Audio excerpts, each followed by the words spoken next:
Sziasztok, én HDL vagyok, és a mai nap a 75402-es számú ART 170-es Starfighter-t fogom nektek bemutatni. A doboz 4 figurát tartalmaz, és 497 elemből áll.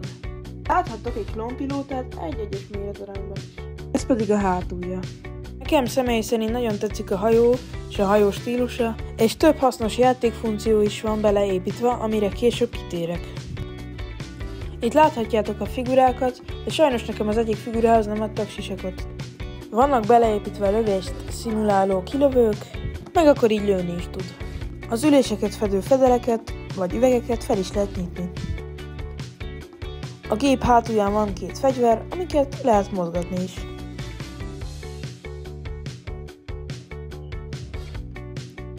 Ja, és milyen érdekes, hogy bele lehet őket ültetni az ülésekbe. Meg persze lezárni az üveget.